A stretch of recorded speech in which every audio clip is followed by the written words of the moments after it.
Good morning. Mock test 5 में आपका स्वागत है। जो क्वेश्चन सब डिस्कस करने जा रहे हैं एग्जाम पॉइंट ऑफ व्यू से इंपॉर्टेंट।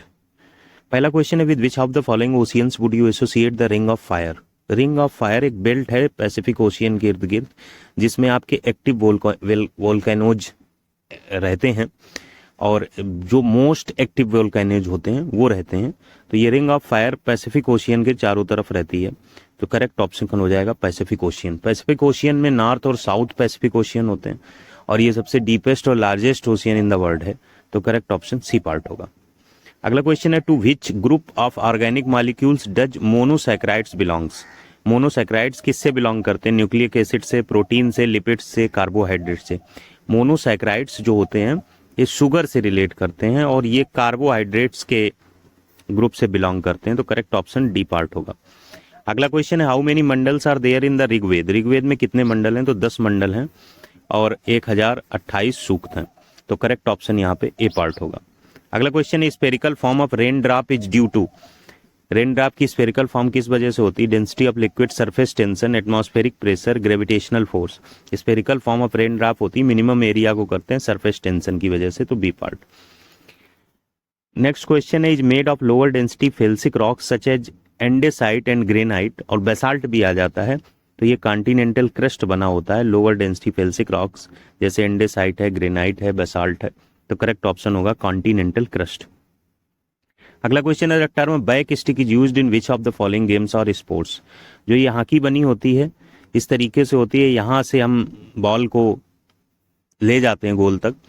तो ये बॉल को इस तरीके से ना खेल के इसके राउंडेड शेप जो रिवर्स होता है वहां से अगर गेंद को हम हिट करते हैं एंगर में या मजाक में कुछ भी है, तो बैक स्टिक नाम का अवार्ड दिया जाता है, जो कि एक पनिशमेंट है हॉकी में।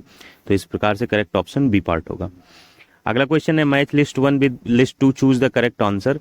रिवर दी है, सामने ट्रिब्यूटरी दी है। भवानी जो रिवर है वो कावेरी की ट्रिब्यूटरी है और आपकी जो बराकार है वो दामोदर की है। अगर इतना ही आप मिला लेंगे तो मिल जाएगा। बाकी पेन गंगा और वेन गंगा गोदावरी की है और महानदी शिवनाथ की हो जाएगी। तो इस हिसाब से आपका करेक्ट ऑप्शन डी पार्ट आ जाएगा।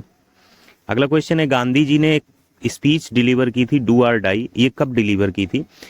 तो जो क्विट इंडिया मूवमेंट था, भारत छोड़ो आंदोलन था, वो 8 अगस्त 1942 को शुरू हुआ था। उसी दिन डू और डाई स्पीच दी थी। किन्होंने दी थी?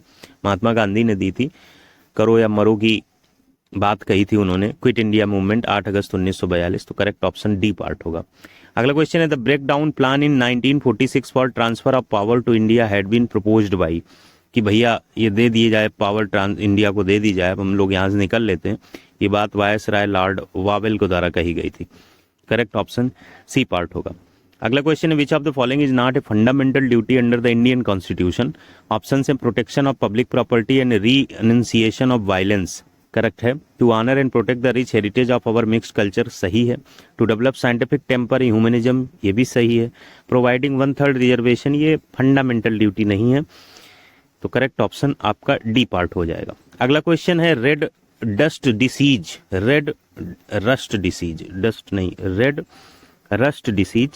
ये क्या है? फंगल है, एल्गल है, बैक्टीरियल है? ये जनरली ग्रीन एल्गी से होती है, तो एल्गल डिसीज है।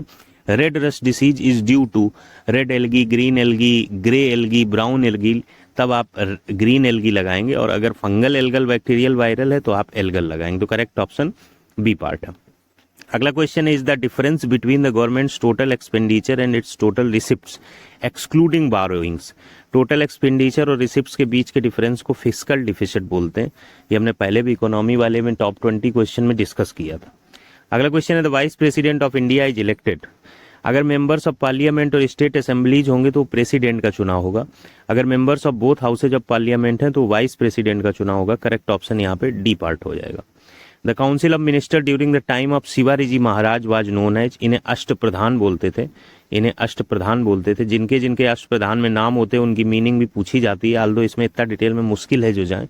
तो करेक्ट ऑप्शन यहाँ पर ए पार्ट हो जाएगा। The climate change performance index 2024 has been published by Germanwatch. किसके द्वारा पब्लिश किया जाता है ये भी प्रश्न बनता है, तो जर्मन वॉच है। इंडिया की रैंक पूछिए तो 7th है। कब की बात है? 2024 की। 2023 में पूछा जाए तो 8th होगी। क्वेश्चन यहाँ से फिनिश हो जाता है। Let's move to the next question. अगला question, what is the name of the large plucked string instrument used in Carnatic classical music and made from the jackwood tree. Jackwood tree से सरस्वती वीणा का production होता है, तो correct option A part होगा। Personal disposable income, इसको PDI ज़्यादा उच्चारण करते हैं। इसका डेफिनेशन यही होता है कि जो आपकी पर्सनल इनकम है उनमें नॉन टैक्स पेमेंट जो है वो घट जाए और पर्सनल टैक्स पेमेंट घट जाए, तो करेक्ट ऑप्शन बी हो जाएगा। अगला क्वेश्चन है which of the following sectors contributes maximum in deciding the growth in income of the states in India. Service sector सबसे ज़्यादा कंट्रीब्यूट करता है, सर्विस सेक्टर सबसे ज़्यादा कंट्रीब्यूट करता है, तो करेक्ट ऑप्शन डी पार्ट होगा। अगला क्वेश्चन है which sandstone was used to build the first floor of the Ram Mandir. Ram मंदिर की फर्स्ट फ्लोर में आपका पिंक सैंड स्टोन लगा था, आपका पिंक सैंड स्टोन लगा था, तो करेक्ट ऑप्शन सी पार्ट होगा। Which among the following famous temples is located in Assam. Assam में कामाख्या मंदिर है, करेक्ट ऑप्शन सी होगा। Who has been awarded the ICC men's ODI cricketer of the year award. ODI भी होता है, टी20 भी होता है और टेस्ट भी होता है, तीनों के आपको पता होने चाहिए। ओडीआई के कौन है, विराट कोहली हैं। टी20 के कौन है, सूर्य कुमार यादव हैं। टेस्ट के कौन है, उस्मान ख्वाजा हैं। वुमेन्स में पूछा जाए तो ओडीआई की कौन है, आपकी श्रीलंका की हैं चमारी अट्टापट्टू। टी20 की भी है चमारी अट्टापट्टू। टेस्ट में आपकी ऑस्ट्रेलिया की हैं कोई खिलाड़ी।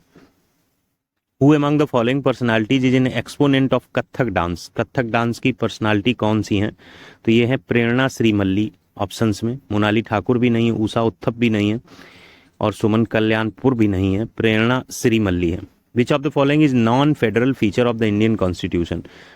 Federal feature of Indian constitution में डिवीजन ऑफ पावर्स आता है, इंडिपेंडेंट जुडिशरी आता है, रिटन कॉन्स्टिट्यूशन आता है, जबकि सिंगल कॉन्स्टिट्यूशन की जगह यहाँ सिंगल सिटीजनशिप लिखा होना चाहिए, सिंगल सिटीजनशिप होना चाहिए, ये नॉन फेडरल में आएगा, तो करेक्ट ऑप्शन ए पार्ट होगा जब सिंगल सिटीजनशिप लिखा होगा। अगला क्वेश्चन है कि कौन से कलर की फ्लेम होती है जब ऑक्सीजन सप्लाई सफिशिएंट हो। सफिशिएंट ऑक्सीजन सप्लाई का मतलब फुल कंबस्टन होगा तो ब्लू फ्लेम होगी।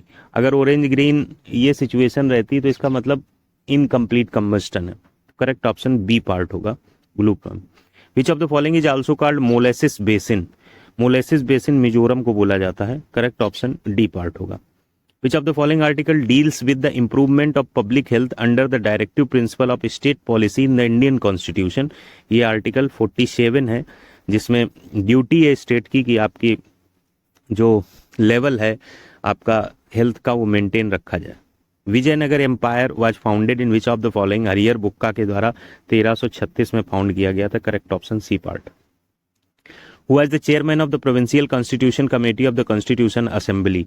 दो बहुत पूछी जाती हैं, ड्राफ्ट कमेटी जिसके भीमराव अंबेडकर हैं और एक ही आपकी प्रोविंशियल कॉन्स्टिट्यूशन कमेटी जिसके सरदार वल्लभ भाई पटेल हैं, तो करेक्ट ऑप्शन सी होगा। In which of the following years was Sundarban national park given the tag of UNESCO world heritage site. ये क्वेश्चन इतना फेमस है, इसमें 4 क्वेश्चन बनते हैं। एक तो सुंदरबन जो था इसको पहले टाइगर रिजर्व बनाया गया, तो वो समय था आपका 1973। फिर टाइगर रिजर्व से वाइल्ड लाइफ सेंचुरी बनाया गया 1977। फिर इसके बाद वाइल्ड लाइफ सेंचुरी के बाद इसको नेशनल पार्क बनाया गया, that was the year 1984। National park के बाद वर्ल्ड हेरिटेज साइट यूनेस्को की टैग मिला इसको 1987। अभी 2019 में ये रामसर साइट घोषित हुई है। तो इस तरीके से ये 4-5 क्वेश्चन इसमें बन जाते हैं जो आपको याद रखने चाहिए। अगला क्वेश्चन है the largest ecosystem of earth, इसको बायोस्फीयर बोलते हैं। अगला क्वेश्चन है who is known as the father of blue revolution in India. तो हीरालाल चौधरी और अरुण कृष्णन है। अरुण कृष्णन, अगर दोनों ऑप्शन दिए हैं तब भी लगाना, एक दिया तो हीरालाल चौधरी लगाना, अगर इसकी जगह अरुण कृष्णन दिया तो उन्हें लगा देना। अगला question is known as the father of cytology. Robert Hooke को माना जाता है फादर ऑफ साइटोलॉजी। अगला क्वेश्चन है classical musician Shiv Kumar Sharma is associated with. ये संतूर से एसोसिएटेड है, तो करेक्ट ऑप्शन बी होगा। नेक्स्ट क्वेश्चन है collection of related web pages किस में होते हैं, तो वेबसाइट में होते हैं। अगला क्वेश्चन है मॉनिटर के अलावा कौन सा मेजर आउटपुट डिवाइसेज है। मॉनिटर और प्रिंटर ये मेजर आउटपुट डिवाइस है, जबकि ये तीनों इनपुट डिवाइसेज हैं, in biology the term IVF stands for. Biology में आईवीएफ का मतलब होता है इन विट्रो फर्टिलाइजेशन, तो करेक्ट ऑप्शन बी पार्ट होगा। किस सिटी को सिलिकॉन प्लेटो कहते हैं, बैंगलोर को कहते हैं। Identify the element when there not belong to group 1 of modern periodic table. इसमें एल्कली मेटल्स होते हैं जिसमें रुबिडियम, सोडियम, लिथियम तीनों आते हैं। हाइड्रोजन भी पार्ट 1 में है लेकिन साथ में पार्ट 17 में भी है। इसमें चॉइस होती है, आप इलेक्ट्रॉनिक कॉन्फ़िगरेशन के बेसिस पे पार्ट 1 में रख सकते हैं बस, बट चूंकि ये गैस है, ये अल्कली मेटल नहीं है, इसलिए वो 17 में भी प्रेफर की जाती है। तो दोनों जगहों पर होने की वजह से अगर क्वेश्चन ऐसा आता है कि बाकी पर्टिकुलर स्ट्रिक्टली पार्ट 1 में है, तो इसमें आप ऑप्शन लगाने के अलावा कोई और विकल्प नहीं रखते हैं, या इसको ये बोल दें कि ये गलत है, क्वेश्चन छोड़ दें। तो ये एक बहस का क्वेश्चन हो सकता है। फिलहाल क्वेश्चन पूछा गया था, हाइड्रोजन करेक्ट माना गया था, क्योंकि हाइड्रोजन के 2 ग्रुप हैं, आपके पास चॉइस है कि आप कहाँ रख सकते हैं, इस वजह से इसको करेक्ट माना गया था। नेक्स्ट क्वेश्चन है, टोमेटो नेचुरल सोर्स किसका है? बहुत फेमस है, छोटे बच्चों वाला क्वेश्चन है, एसएससी का 100 बार पूछा गया, oxalic acid. The fundamental duties of citizens 42 amendment 1976 के द्वारा स्वर्ण सिंह कमेटी के द्वारा जोड़े गए थे। करेक्ट ऑप्शन बी है। Which film was awarded the best film in the 69th film fair awards? 12th fail है, ये क्वेश्चन इतना फेमस हो चुका है, मुझे लगता है कि 12th फेल के डायरेक्टर को पूछ सकते हैं। तो विधु विनोद चोपड़ा इसके डायरेक्टर हैं, आप याद रखिएगा, Vidhu Vinod Chopra. Government of India awarded the Padma award Usha Uthup awarded in which category? Usha Uthup awarded in which category? Government of India ने उषा उत्थप को आर्ट के क्षेत्र में दिया है। सिमली पाई काई चटनी जो जनवरी 2024 में जीआई टैग मिला है, ये उड़ीसा से बिलोंग करती है, ये उड़ीसा की है फेमस, जिसमें चींटियों को इस्तेमाल किया गया है, लाल चींटियों को, तो बी पार्ट होगा। Which Indian wetland is not among the 5 added Ramsar site list of January 2024?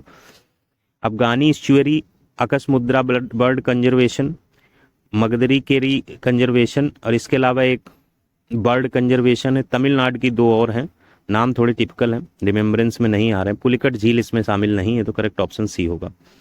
Who became the oldest grand slam champion with an Australian open doubles Trump in 2024? Oldest का मतलब यहाँ एज से है, और ये बने हैं रोहन बोपन्ना, और किसके साथ जीता है? मैथ्यू एबडन के साथ। क्वेश्चन रोहन बोपन्ना का फेमस हो गया है, अगर इसमें कोई क्रिएटिविटी करेंगे तो ये पूछ सकते हैं कि साथ देने वाला कौन था, तो Matthew Ebden. Australian open doubles triumph, ये जो इन्होंने किया है, ये ऑस्ट्रेलियन ओपन टेनिस के तौर पे जो फेमस है उसमें नहीं किया है, इन्होंने बैडमिंटन में जीता है, तो इस चीज़ को याद रखिएगा। नहीं पता चले टेनिस का पूछा जाए और रोहन बोपन्ना और मैथ्यू एबडन ऑप्शन में हो, आप लगा के चले आए कॉन्फिडेंस से, फिर क्वेश्चन गलत है, पूछना नहीं आता उन्हें। अगर उन्होंने टेनिस लिखा हुआ है तो उन्हें पूछना बहुत अच्छे से आता है, अगर वो कुछ नहीं लिख रहे हैं तो टेनिस अभी हुआ नहीं, होने जा रहा है, तो भी वो बैडमिंटन का पूछ रहे हैं। तो इस तरीके से चीज़ों को गलत करने से पहले लॉजिकल वे में देख के भी किया जाता है। Which state in India has introduce the मुख्यमंत्री महिला उद्यमिता अभियान?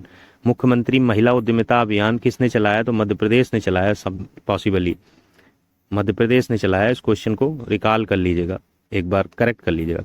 India has agreed to train the civil services person of which country? 1500 civil servant को ट्रेन करेगा इंडिया 2025 से 30 के बीच। एमओयू साइन किया है बांग्लादेश के साथ। करेक्ट ऑप्शन है।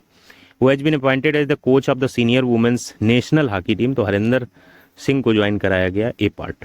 World homeopathy day is observed on April 10। What is the theme of world homeopathy day 2024? One health one family, homeopathy people's choice for wellness, homeo parivar, one health one family, enhancing the scope of homeopathy in public health. Actually में इसमें एक भी correct नहीं है।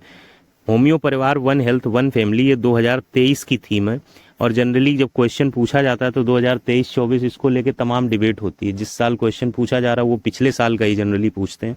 2024 की जो theme है वो इनहांसिंग करके कुछ है, और इसमें जब आप वेबसाइट और ईटीसी पे जाएंगे तो ये सी पार्ट को ही दिखा देंगे 2024 की। जब भी कभी आपको कोई चीज़ में डाउट लगे, स्पेशली करंट अफेयर्स में, तो प्रेस इन्फॉर्मेशन ब्यूरो सबसे रिलायबल सोर्स है, उसी से ये सारी वेबसाइट्स लेती हैं, या कभी कभी अपने मन से बना देती हैं। तो प्रेस इन्फॉर्मेशन ब्यूरो डाल के आप सर्च करिएगा तो आपको करेक्ट थीम मिल जाएगी। ये 2023 की थीम है। By whose recommendation the service tax came into force in India? ये recommendation Raja J Chelliah committee की तरफ से दी गई थी। राजा जे चिलैया कमेटी की तरफ से दी गई थी। राजा जे चिलैया कमेटी की तरफ से दी गई थी। इसमें service tax into force in India आया था। तो ये 50 क्वेश्चंस थे। मिलते हैं नेक्स्ट वीडियो में। Thanks for watching.